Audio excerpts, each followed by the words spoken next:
I think we should start. The rest of the people will find us on the way. My name is Geoffrey Oroma. I basically lead the team. Just briefly about NAMONI and about us.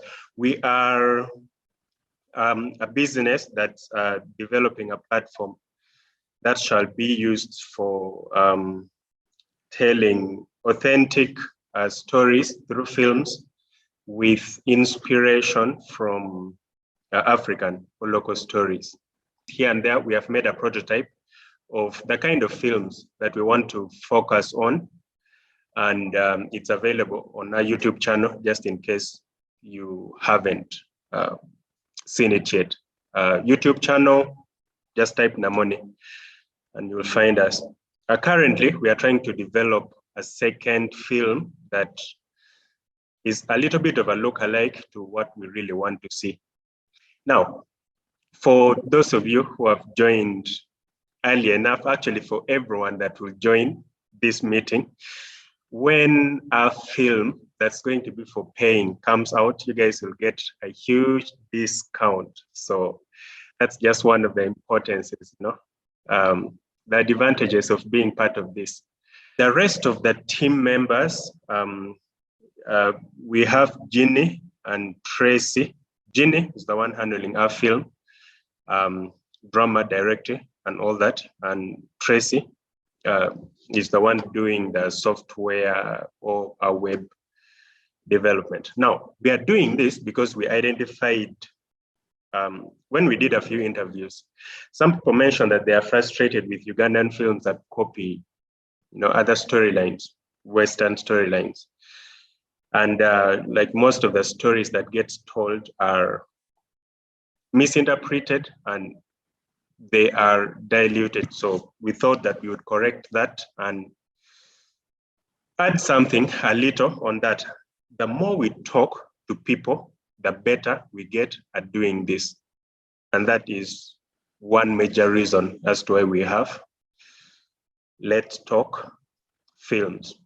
Because when we hear from you, the type of films you have, the films that have impacted your lives from childhood or even at this point, it can inform us on how to best produce films that will be beneficial for you. My experience.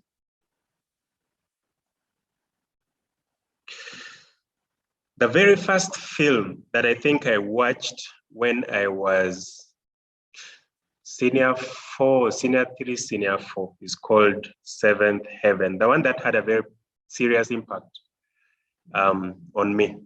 It's about a family that it's obviously a white family, but like the way the family was run, I admired it so much. It wasn't like a typical African family where when someone makes a mistake, they get beaten and maybe they can correct their ways, others just go in a tangent. But this family, the only summary that I can give about it is that it was just love. Like the parents loved the children in a way that I had never seen before. And it's because of that love that the children actually get in line, and they learn and they become a much better family. Something that I had never seen in my entire life, growing up in Africa and in Uganda for that case. So I desired it so much. And even up to now, it's the same thing that I actually desire, when I have my own family, like how to properly live and grow as a family. Love versus, should I say, anger, beating, something like that. The second film is called The OC. I watched at like a very similar time period. And I think it's one that really made very much clear the idea of series to me. I didn't really know, what series really meant at the time. So I watched one episode. I didn't know it was the first episode, but it just kept going, you know. One part gets done, then the following part keeps moving forward.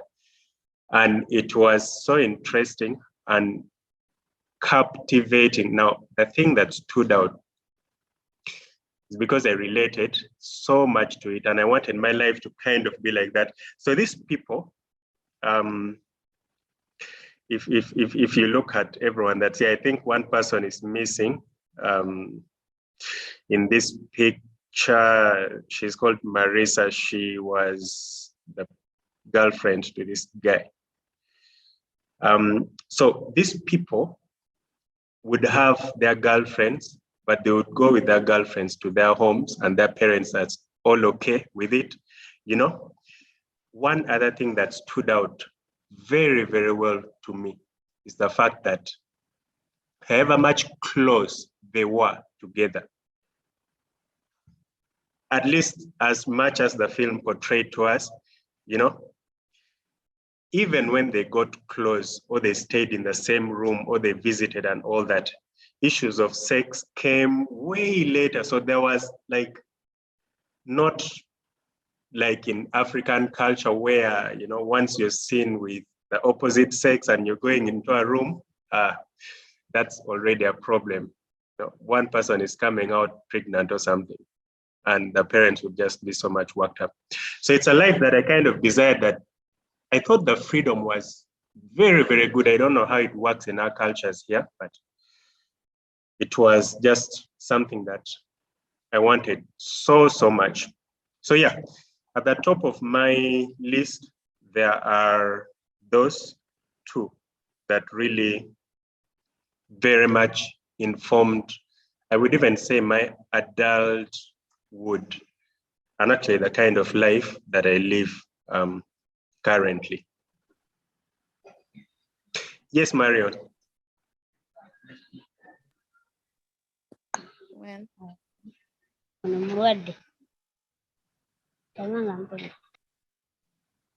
hello everyone. Hey. How are we? I'm good. I'm not complaining. That's fair. Yeah. Well, I also have some too that I could share with the group members. Actually, the first one being the most commonly watched film, a South African apartheid film known as Sarafina. I believe someone has just enjoyed that movie and they shed a few tears in the process of watching it. Well, what I picked from this movie, like being someone who is studying history and will be a teacher for history in my secondary life in school, it helps me like to know, hold on to the hope, because in the process of these people struggling for redemption in the name of independence, they really had a lot of challenges that they underwent through. And with time, due to the strong leadership and then the zeal with which they wanted to, liberate their country from white dominance and their unfair policies, they really held up to the hope that they had. Much as at points they reached into that breakdown point, it was still a factor which never deterred them, from reaching their goals that they expected. Actually, I like what you're sharing right now. That teacher inspires me so much in the movie. There is a way she says, she doesn't, she doesn't act on her emotions. She takes everything with so much passion, and there's a way she impacts on her learners to a point that they see nothing coming out of violence, and they use the different methods that, could help them to speak up their voices and their minds. And then in the end of it all, they achieved their victory, and South Africa attained its independence from foreign rule. Right. Yeah, that is with the Sarafina movie. And then there is this other one called Teen Spirit. I don't know if most of us here watched it, but it was something. Teen Spirit. Teen Spirit. Like teen, eh? Yeah. Yes. Teen Spirit, yes. yeah. It's a white film, it's a white movie. But the story could impact on. So in this movie, it features a rich white girl versus a poor one who comes from a humble background. And then this white lady is always arrogant and too proud, you know, being beautiful, and your family having the kind of money that no one else could have, you know, easily. She always underlooked at her peers. She felt on top of her world, and for everything that happens in school, being the popular one also, she wants to be like on top of her game. And then that costed her life, actually.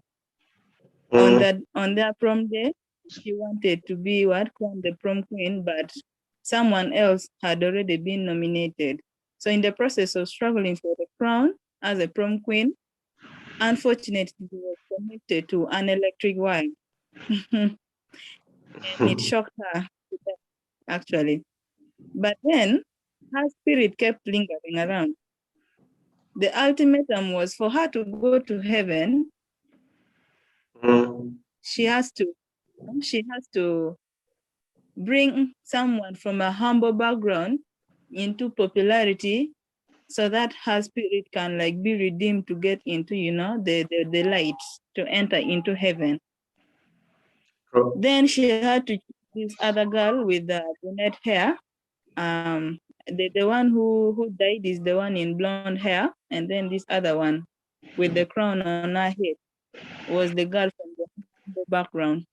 So this lady had to, you know, groom this lady from a humble background into popularity, and then teaching her, you know, how to become the prom queen, those necessary attributes that students like, you know, noticing so much that would make them nominate you to be the prom queen. But then at some point, she sacrificed her soul not to get into heaven, because this lady had already enjoyed, you know, the attention that comes with being popular in school and everything. So she was like, no, I can't let this girl become selfish like I was, since it's not good and it costed her whole life. She was ready to go to hell due to her poor conduct during school, how she used to bully others, look down on others. But then in the end of it all, she had to convince this lady who could see her spirit and talk to her actually, that all of these things are things that end in the world. As you go there, things change, and the life there is quite different from how we live on earth. And she convinced this lady to come back to her normal self, the humble her with a kind heart, a good, you know, vibe with others. And she really managed to go through to heaven at the end of it all. So the moral of the story to me is, no matter your status, your social being and everything on earth, what matters is how you will get into heaven, which all of us have not seen, but at least we all believe that there is life after death. Thank you. All right. Let me see. Thank you, Marion. So someone is saying in the chat section,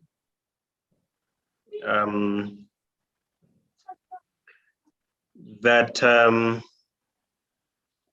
let me just read through what Jerome says. Ugandan movies way back when I was even still a kid were all about witchcraft, but right now I am so glad that we have picked a leaf from the sitcoms. In the Western world, we have been able to pull off series like Deception, Girl in the Yellow Jumper, and others.